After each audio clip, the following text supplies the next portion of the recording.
오늘 하나님이 저희들에게 주시는 말씀 로마서 11장 33절에서 36절 말씀입니다.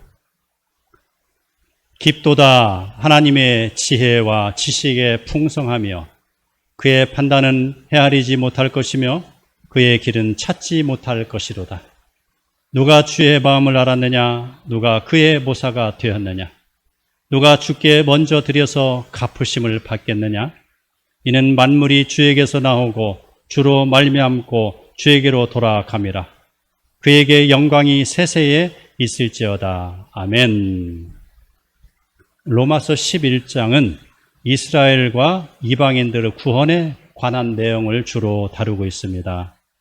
그러나 오늘은 여러분과 함께 나눌 제목이 인생의 목적이 무엇인가 라는 내용입니다. 여러분, 인생이란 무엇일까요? 국어사전을 보면 이렇게 쓰여 있습니다.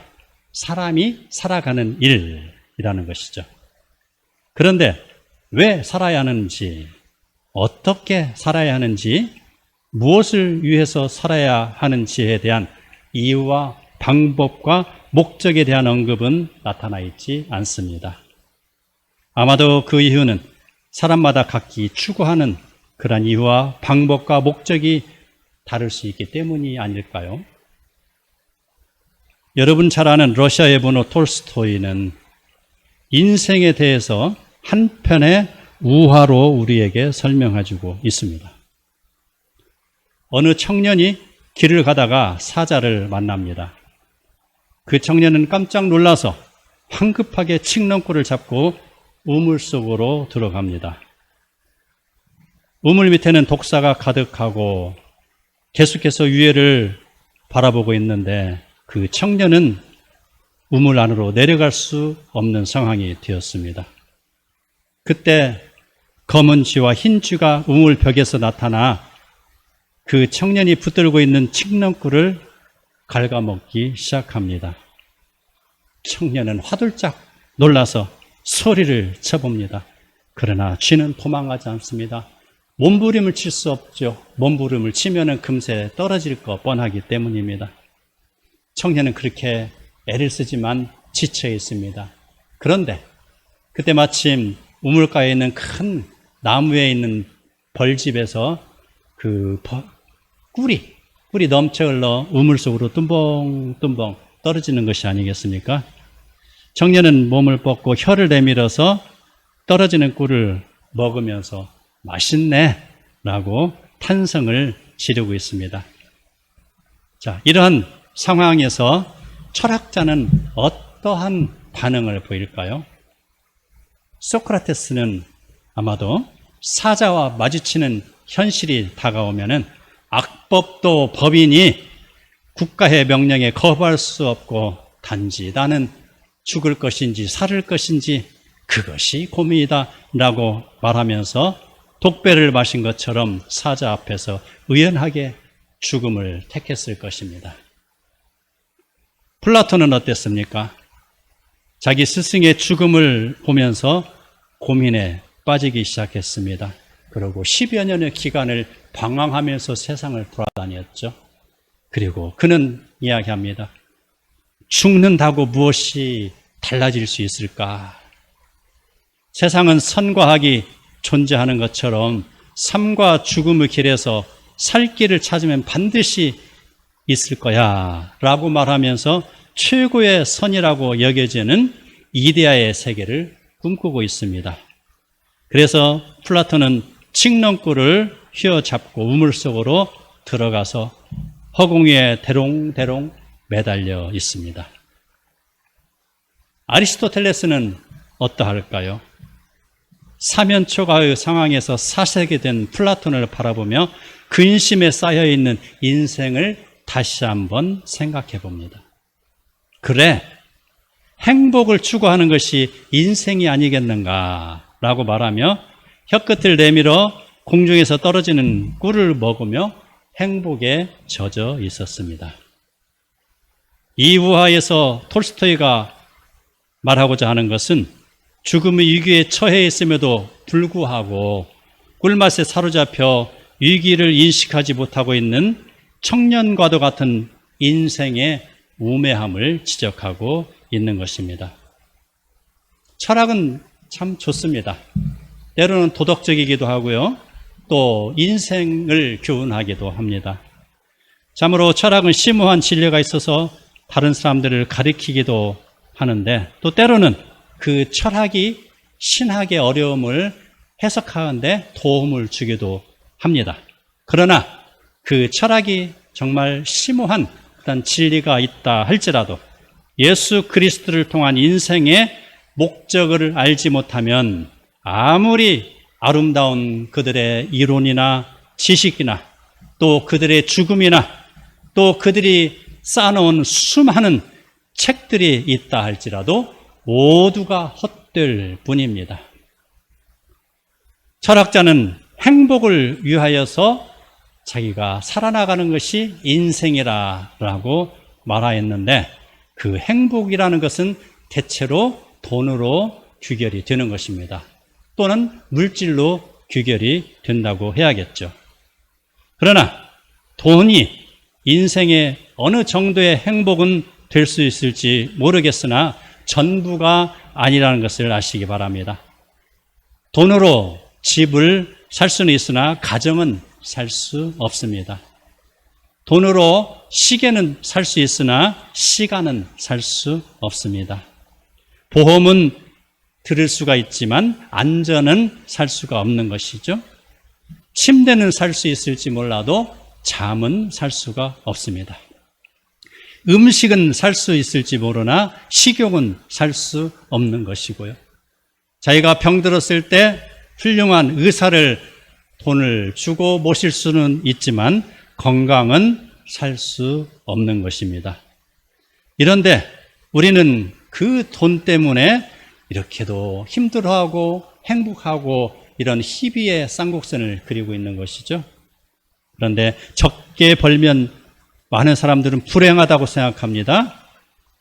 또 많이 벌면은 많이 행복하다고 생각을 하고 있습니다. 적게 벌면 적은 대로 다 살아나가죠. 많이 벌면 많이 버는 대로 그 사이즈의 차이는 있을지 모르나 느끼는 것은 매 일반이라는 것입니다. 우리가 성경에서 잘 알고 있는 솔로몬이 있습니다. 그는 군마가 많다 해서 행복을 느끼지 못했습니다. 그는 부귀영화를 많이 누렸다 해서 행복을 느끼지 못했습니다. 1,000명의 여인을 거느렸다고 해서 그가 과연 행복을 느꼈을까요? 잠깐이야 행복을 느꼈겠지만 그는 이방 여인과 결혼하지 말라는 하나님의 명령을 거역하였을 때 그에게 진정한 행복이 없었던 것입니다. 군마를 많이 두지 말고 하나님만을 의지하며 말씀대로 살아나가라는 하나님의 명령을 어겼을 때 그의 마음 한켠에서는 늘 불안함이 싹트고 있었던 것이죠. 인생은 바로 하나님을 떠났을 때 행복을 찾을 수 없는 것입니다. 그래서 그는 인생의 말년에 이렇게 말합니다. 전도자가 이르되 헛되고 헛되며 헛되니 모든 것이 헛되도다. 해 아래서 수고하는 모든 수고가 사람에게 무엇이 유익한가? 라고 말하고 있습니다. 하나님의 말씀을 따르지 않은 솔로몬은 그의 인생 말년에 이르러서야 자신의 삶이 헛되다는 것을 깨달은 것입니다. 그래서 시편 기자는 이렇게 이야기합니다. 인생은 그 날이 풀과 같으며 그 영화가 들의 꽃과 같도다. 아무리 아름다운 그런 꽃이 펴있다 할지라도 그것은 계절에 따라 지는 때가 있다는 것이죠. 인생이 영원한 것으로 알고 많은 사람들은 관에 들어가기 직전까지 모으고 또 모으고 있습니다. 그러나 인생은 유한한 존재입니다. 하나님이 부르시면 당장이라도 가야 하는 것이 인생인데 예수 그리스도의 생명이 빠진 것이라면 어떠한 이론도 어떠한 인생도 어떠한 학문도 아무런 소용이 없다라는 것을 알으시기 바랍니다. 그러면 우리는 어떻게 사는 것이 잘 사는 것인가 알아보겠습니다. 한바탕 물고 나서 세상의 모습을 드러내는 인생. 좀 크면은 이제 공부 잘하기 위해서 학원을 다니기도 하고 치열하게 공부합니다. 그리고 사회에서 뒤처지지 않기 위해서 그는 공부도 하며 바로 원하는 대학교를 진학을 하게 되는 것이죠. 그 다음 인생의 목적은 취업으로 연결이 되고요. 그 다음 인생의 목적은 바로 집을 사고 자가용을 불리는 것입니다.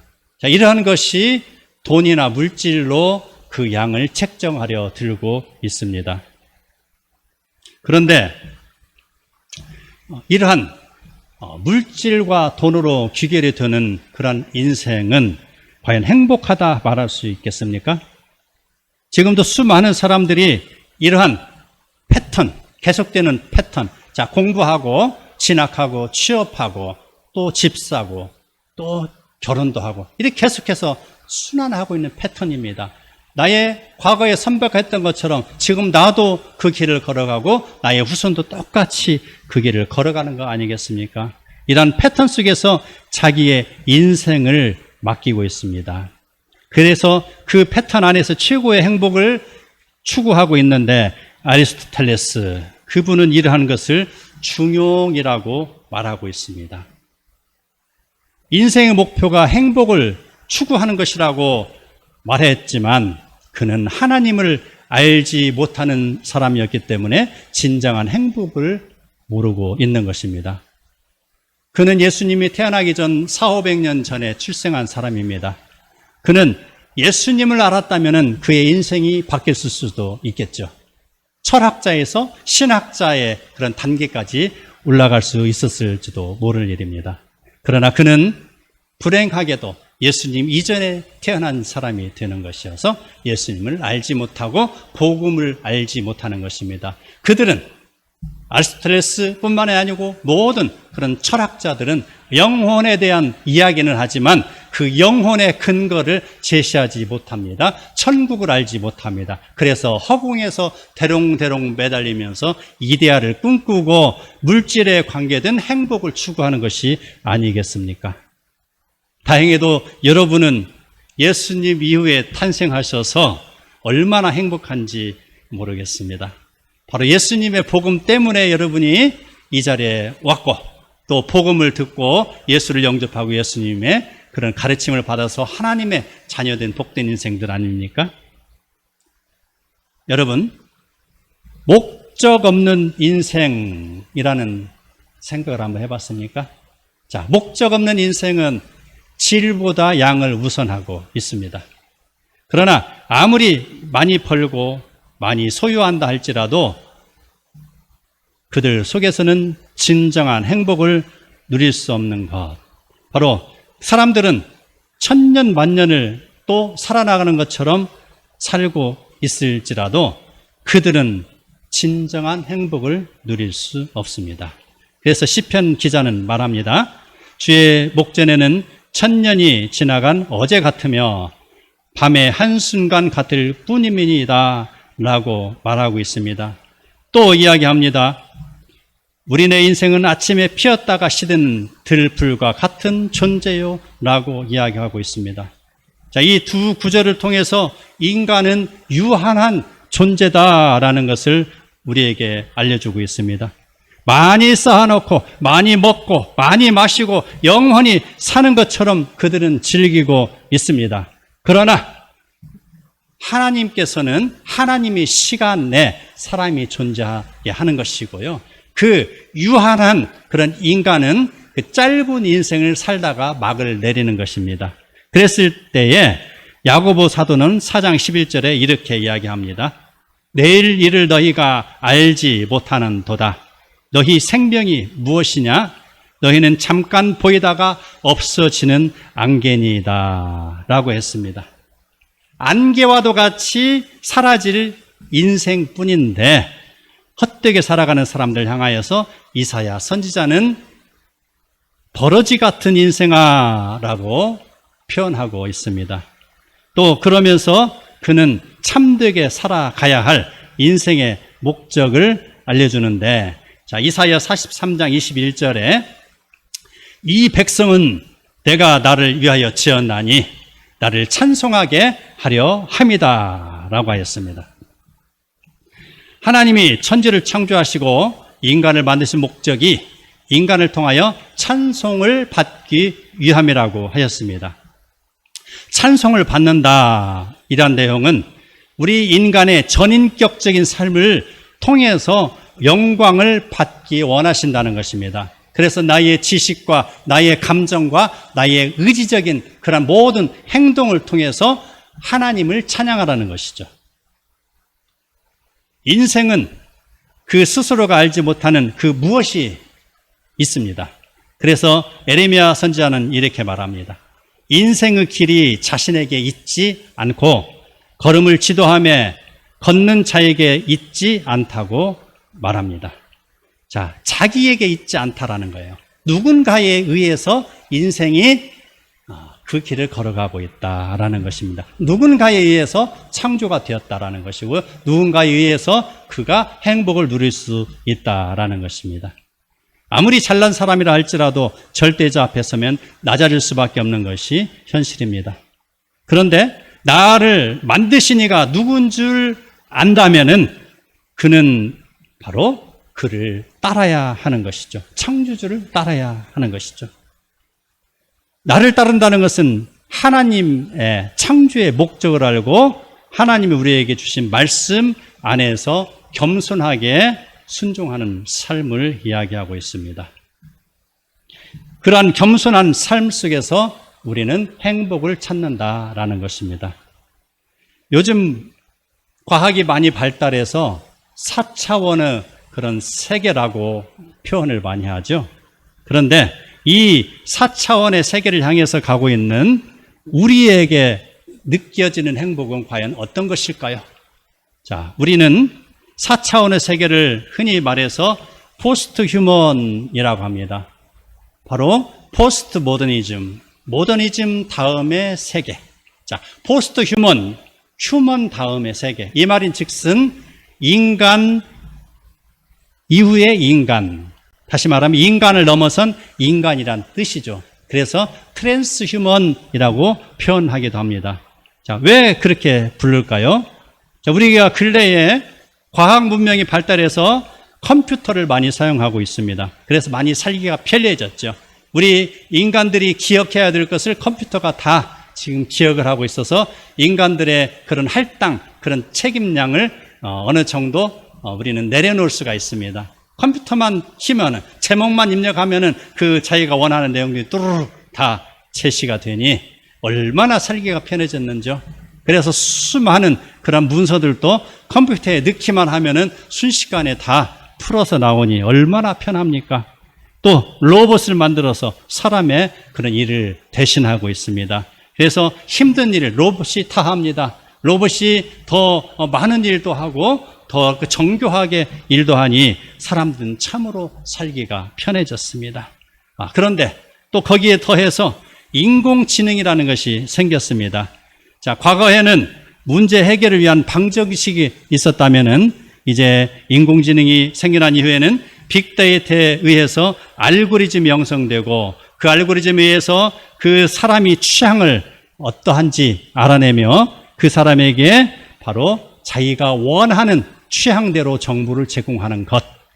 이게 바로 과학의 지금 진행 단계에서 우리에게 주어지는 커다란 그런 이변이라고 할 수 있는 것이죠. 이러한 상황 속에서 우리는 인간이 해야 될 것을 이제 컴퓨터에 빼앗기고 또 로봇에게 빼앗기고 또 인공지능에 빼앗기다 보니 우리 인간의 본래의 그런 자아를 때로는 잊혀질 수가 있는 것이죠. 자아를 발견하지 못할 수도 있는 것이죠. 그런 속에서 우리는 컴퓨터가 하지 못하는 그러한 다른 일, 그런 일들을 구상해야 할 것입니다. 그리고 또 일자리를 많이 잃게 되면은 아마도 그 세계, 그 로봇이 보편화된 세계에서는 아마도 로봇 하나당 세금을 얼마씩 부과하는 일이 벌어질 수도 있겠다. 참으로 그 시기가 되면은 우리는 다 행복할까요? 아마도 나의 일자리가 없어져서 아이고 나는 행복하지 않아 라고 말하는 사람이 많이 나올 수 있을 겁니다. 과학 문명의 발달은 끊임없이 올라갑니다. 이제 인조인간을 만들 수도 있겠죠. 자, 사람의 뇌에 인체의 각 부분, 어느 사고가 나서 다리가 하나 절단됐다 하면 그곳에 기계를 부착합니다. 콩팥이 없다, 기계를 만들어서 부착합니다. 심장이 망가졌다, 기계를 만들어서 부착합니다. 사람은 생각만 하고 그 기계가 계속해서 작동하니 또 고장나면은 고치면 그만이에요. 그래서 그때가 되면은 바로 죽음을 상실한 시대라라고 표현을 할 것입니다. 무의미한 영생의 시대다라고 표현할 것입니다. 자, 그렇게 되면은 인간은 영원히 살 것처럼 죽음을 의식하지 않고 살아가지만 하나님을 모르는 인생일 뿐인 것입니다. 철학이 아무리 심오한 진리를 품고 있다 할지라도 신학에 다가설 수 없는 것은 바로 철학은 내가 스스로 깨우치는 것이 목표가 되는 것입니다. 그러나 철학에서는 하나님을 알고자 하는 노력이 없는 것입니다. 20세기 철학자 하이데커는 인간을 피투성이의 원리 속에서 살아간다고 주장하고 있습니다. 피투성이라는 것은 누군가에 의해서 던져진 존재라는 것이죠. 몇 해 전에 시크릿이라는 그런 책이 한바탕 세상을 요동케 했죠. 우주의 분자와 분자가 만나서 다시 무엇을 창조한다라는 것. 자, 우주의 대폭발, 폭발 속에서 분자들끼리 만나서 그것이 동물이 됐고 식물이 됐고 사람이 됐다라는 것. 밑도 끝도 없는 이런 내용들. 자, 그것보다는 이 피투성 원리가 한층 더 창조 원리에 도달하고 있죠. 누군가에 의해서 던져진 존재. 그러나 그는 그 누군가라는 것에 대해서 명확한 규명을 하지 못한 철학자의 틀을 넘어서지 못한 인간입니다. 자, 그는 신학으로 조금 가까이 다가섰으나 그 역시 조금은 열린 마음으로 구원의 진리까지는 알지 못하고 있습니다. 철학하는 사람들이 인생을 바쳐가며 연구할지라도 예수 그리스도를 알지 못하면 소용이 없는 것입니다. 그들이 10만 페이지가 넘는 그런 책을 쓴다 할지라도 예수 그리스도가 없으면 소용이 없습니다. 영혼이 없는 책에는 우리 인간에게 주는 유익의 한계가 있다라는 것입니다. 그래서 성경은 바로 우리에게 창조에서부터 종말에 이르기까지의 과정을 일목요연하게 알려주고 있습니다. 자, 창조해서 인간이 태어났습니다. 그래서 창조의 과정 속에서 죄를 지어서 홍수의 심판이 있었고요. 그 다음에 높아지려고 하는 자들의 그런 바벨탑이 흐트러짐을 당하는 일이 있었습니다. 자, 이러한 과정 속에서 바로 물의 심판이 주어지고 불의 심판이 주어지는 것. 결국은 모든 인생은 죽으며 바로 이후의 세계로 간다는 것입니다. 철학은 이걸 규명하지 못하고 있습니다. 인간의 과학이 아무리 발달해도 큰 산 옆에서 날아가는 파리 하나와도 같은 그러한 이치일 뿐입니다. 인간이 아무리 노력한다 할지라도 신의 영역을 흉내낼 수 없는 것은 바로 생명을 인간이 만들 수는 없다라는 것입니다. 하나님의 세계에서는 하나님의 차원이 바로 말씀 한마디를 모든 것을 창조하셨는데 우리 인간은 지금 3차원이요 4차원을 향해서 꾸역꾸역 걸어가고 있을 뿐인 것이죠. 그래서 우리는 하나님이 알려주신 것만 알 뿐인 것이고 하나님께서 알려주지 않은 것은 도저히 알 수가 없다라는 것입니다. 우리가 그렇게 자랑하고 열심히 달려가고 있는 과학, 물질, 문명의 발달도 지극히 작은 존재일 뿐이다라는 것입니다. 우리가 알고 있는 사도 바울, 그는 철학으로 사람들과 대화했을 때 아무런 유익이 없는 것을 깨닫고 이후에는 내가 철학을 다 버리고 오직 하나님의 말씀만 전할 것이다 라고 하였습니다. 그 바울이 이야기합니다. 오늘 본문에 주어진 말씀, 깊도다 하나님의 지혜와 지식의 풍성하며 그의 판단은 헤아리지 못할 것이며 그의 길은 찾지 못할 것이로다. 누가 주의 마음을 알았느냐? 누가 그의 모사가 되었느냐? 누가 주께 먼저 드려 갚으심을 받겠느냐? 그리고 또 이야기합니다. 이는 만물이 주에게서 나오고 주로 말림이 앉고 주에게로 돌아감이라. 그에게 영광이 세세에 있을지어다. 아멘. 바울이 한 이 말씀은 바로 인류 창조의 근원과 결과와 목적을 이야기하고 있습니다. 하나님이 우리를 흙으로 창조하시고 생기를 불어넣으셨으니 인생이 육신이 다하는 날 흙으로 돌아가고 우리의 영은 하나님께로 돌아가기 때문에 해 아래서 살아가는 인생들마다 그에게 주어지는 삶을 하나님께 예배로 드리라, 하나님께 영광을 돌려라, 하나님께 찬송할지어다 라는 것입니다. 이게 바로 인생의 참다운 행복이 되는 것입니다. 인간이 하나님을 알지 못할 때에는 그 스스로 의로움 영역을 향해서 달려가지만 그것은 불가능한 다름박질일 뿐입니다. 사자가 달려들 때 살기 위해서 칡렁꿀을 붙들고 우물 속으로 뛰어 들어갔던, 실체도 없고 이상을 꿈꾸며 더 큰 이데아를 실현시키려 했던 그것은 불가능한 일입니다. 지금도 수많은 사람들이 철학의 숲을 헤매며 대롱대롱 허공에 매달려 인생의 길을 헤매고 있으나 우리를 창조하신 하나님을 바라볼 때 구원의 길을 찾을 수 있는 것입니다.